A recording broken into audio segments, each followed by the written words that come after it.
Each war has winning and losing sides, but there is more to that.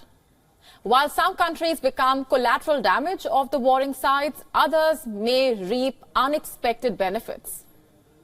Most parts of the world are facing economic consequences of the Russia-Ukraine war, but some countries are silently benefiting from the sanctions on Russia and the resultant supply crisis. One such country is South Korea, that has sold arms worth $17 billion. The sales have more than doubled as compared to last year, and this industry growth is expected to continue in the backdrop of the Ukraine war and the regional tensions. The primary driver of the rapid growth in Korean arms sales was Ukraine's neighbor, Poland. The country made more than $10 billion worth of purchases in the first 10 months of the year itself. These figures dwarf the annual average of $2 to $3 billion that South Korea made from arms sales in the last decade. Poland had an urgent need to procure weapons after the war broke out in its neighborhood, and South Korea grabbed that opportunity.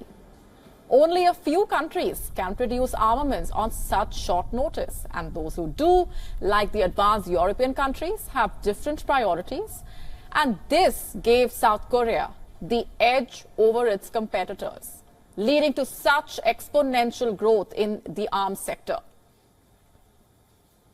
Experts say Korean arms have good value for money in terms of performance. The country also has production bases that can produce a wide range of weapons, ranging from self-propelled artillery to aircraft. Before signing a $3.5 billion contract with South Korea's Hanwha Aerospace last month, Polish Defense Minister praised its Chunmoo rocket artillery systems, which are very similar to America's HIMARS systems. In fact, Poland's surge in military spending mirrors a global trend. Reports show that global military spending in 2021 topped $2 trillion for the first time ever.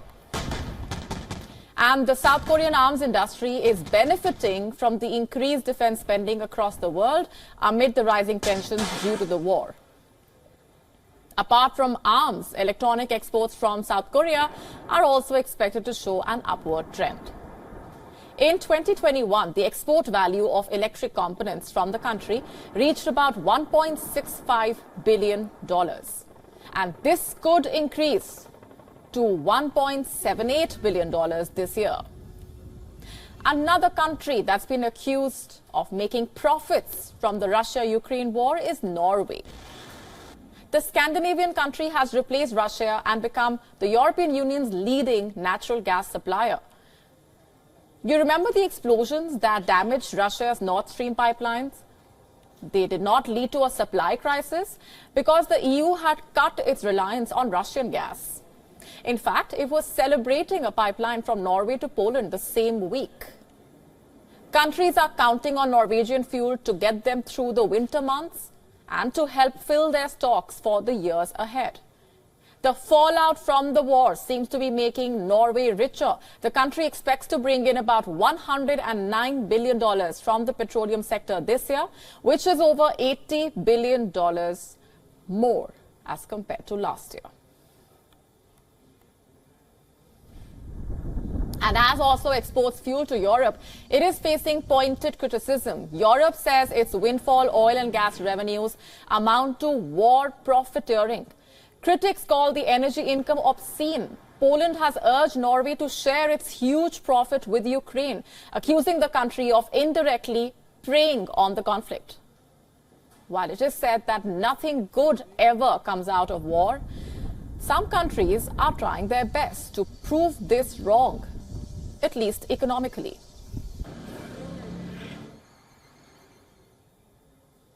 And for more on this, with me on the broadcast is Glenn Diazien, who is a professor of international relations at the University of Southeastern Norway. Thanks very much for being here with us. Norway has replaced Russia and become the European Union's leading natural gas supplier, and so it has been accused of making profits from the Russia-Ukraine war.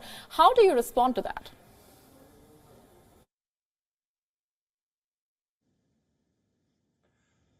Well, what she's stating now is, can be considered a fact. I mean, Since the war began, energy prices have been skyrocketing. Also, Europe has been cutting off the supply from Russia, which means that not only has the prices gone up, but there's more demand from Norway. So Norway has made a lot of money during this war. This is a reality.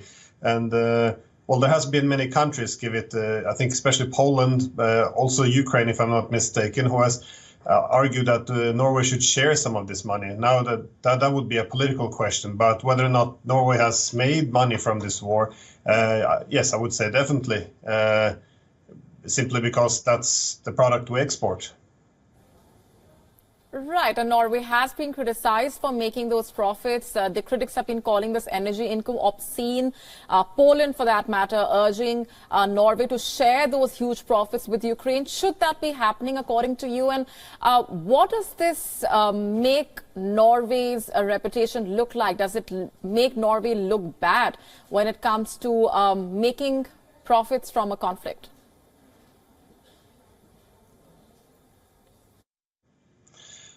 Well, it depends why Norway would look bad. On one side of the argument, you could argue that in these difficult times when Europe is undergoing energy crisis, that Norway has attempted to step up to the plate and provide more energy, hence being an indispensable partner in these problematic times. On the other side, of course, Norway has made itself very rich during this war. But having profited from the war doesn't mean that Norway in any way has encouraged it. There shouldn't be any doubt that since day one, Norway has very openly opposed this war and even become very involved in this war on the Ukrainian side in terms of shipping weapons and money. And, we've become almost a part of this war. Well, I would argue we are part of this war now to that extent. So we haven't... So the war, this has been no one in Norway who argued for this war, that this would be a good thing for us because we make money. But making money from the war, yes, it has been one of the side effects.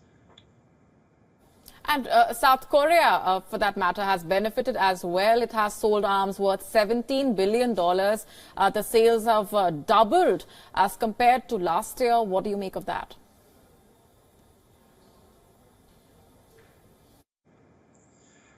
Well, first I can add that it's not just South Korea that has gained from its weapons industry. In Norway, we have the Kongsberg Group, which has, if I'm not mistaken, made a lot of money as well on this war by selling weaponry, I think primarily to the United States. So, but yes, South Korea as well, they are known now for seemingly having a lot of increased revenue for their arms industry by having weapons sales. I'm not sitting on any of the numbers now, but definitely, whenever there's a war, there will always be some countries who profit and others who don't. But again, the question for how one should approach South Korea's gain from this war, I guess it depends. I